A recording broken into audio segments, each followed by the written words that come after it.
BJP. സംസ്ഥാന president Rajeev ചന്ദ്രശേഖറിനെതിരെ reporter ചാനലിന്റെയും കൈരളിയുടെയും ഉണ്ടയില്ല വെടി. കഴിഞ്ഞ ദിവസമാണ് പൊടുന്നനെ ഒരു ബിഗ് ബ്രേക്കിംഗ് ന്യൂസുമായി റിപ്പോർട്ടർ TV കൈരളി രംഗത്ത് വന്നത്.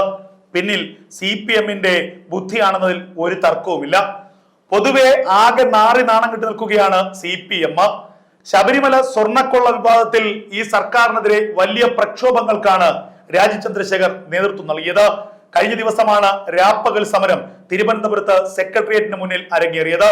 അക്ഷരാർത്ഥത്തിൽ തലസ്ഥാനത്തെ വിറപ്പിച്ച ഒരു സമരം തന്നെയായിരുന്നു ഈ രാപ്പകൽ സമരം. അങ്ങനെ തെരഞ്ഞെടുപ്പിന് മുൻപ് BJP വലിയ രാഷ്ട്രീയമായ വിവാദങ്ങളാണ് CPM-നെതിരെ ഉയർത്തിക്കൊണ്ടുവരുന്നത്. ഇതുകൂടാതെ PM ശ്രീ വിഷയത്തിൽ CPI-യുടെ എതിർപ്പും ആകെ CPM-നെ അലോസരപ്പെടുത്തുന്നുണ്ട്. ഈ സാഹചര്യത്തിലാണ് ജനങ്ങളുടെ ശ്രദ്ധ തിരിക്കാൻ അല്ലെങ്കിൽ അല്പമെങ്കിലും ഒരു നാണം മറയ്ക്കാൻ വേണ്ടി എന്തെങ്കിലും കാട്ടിക്കൂട്ടണമെന്ന ചിന്ത വന്നത്. അതിന് തങ്ങളുടെ കളിപ്പാവകളായ 2 ചാനലുകളെ CPM ഉപയോഗിച്ചു.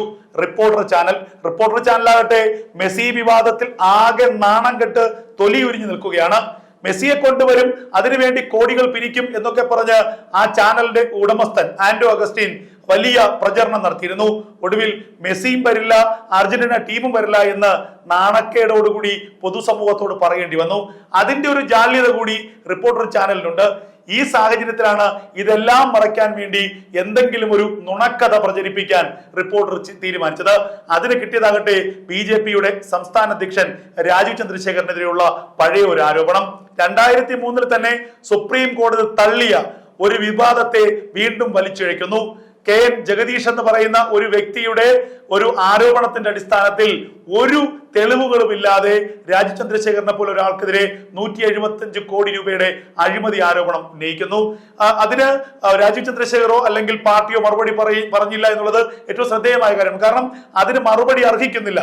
അതായത് BPL-യുമായി നിലവിൽ രാജീവ് ചന്ദ്രശേഖറിന് ഒരു ബന്ധവുമില്ലെന്നും ഒരു സാമ്പത്തിക ഇടപാടുമില്ലെന്നും ഒരു തരത്തിലുള്ള ഓഹരി പങ്കാളിത്തവും ഇല്ലെന്നും അതിന്റെ എക്സിക്യൂട്ടീവ് ഡയറക്ടർ തന്നെ വ്യക്തമാക്കിയിട്ടുള്ളതാണ്. അതുപോലെ തന്നെ 2003 ഈ KN ജഗദീഷിന്റെ മുഴുവൻ വാദങ്ങളെയും തള്ളിക്കൊണ്ട് പൂർണ്ണമായും ഈ കേസിൽ BPL-നെ കുറ്റവിമുക്തരാക്കി ഈ സുപ്രീം കോടതി എന്നുള്ളത് ശ്രദ്ധേയമാണ്. അങ്ങനെ 22 വർഷക്കാലം മുമ്പ് സുപ്രീം കോടതി തന്നെ തീർപ്പാക്കിയ ഒരു വിഷയം, ആ വിഷയത്തെ വീണ്ടും ഉയർത്തിക്കൊണ്ടുവന്ന് ആരോപണത്തിന്റെ ഒരു സംശയമുന ഉണ്ടാക്കാനാണ് കേരളത്തിലെ 2 മാധ്യമങ്ങൾ ശ്രമിച്ചത്. അതിൽ ഏറ്റവും പ്രധാനമായി വാർത്ത നൽകിയത് റിപ്പോർട്ടർ TV-യാണ്. എന്തായാലും രാജീവ് ചന്ദ്രശേഖറിനെതിരെയുള്ള ഉണ്ടയില്ല വെടിയായി പോയി റിപ്പോർട്ടറിന്റെ ഈ ബിഗ് ബ്രേക്കിംഗ് എന്നുള്ളതാണ് യാഥാർത്ഥ്യം.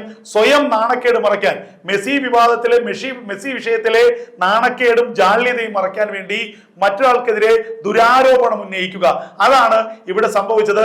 എന്തായാലും റിപ്പോർട്ടറിന്റെ ലക്ഷ്യം പാളിപ്പോയി. റിപ്പോർട്ടർ ചാനലിന്റെ ഈ വാർത്ത രാജീവ് ചന്ദ്രശേഖരനെ ഏശിയില്ല.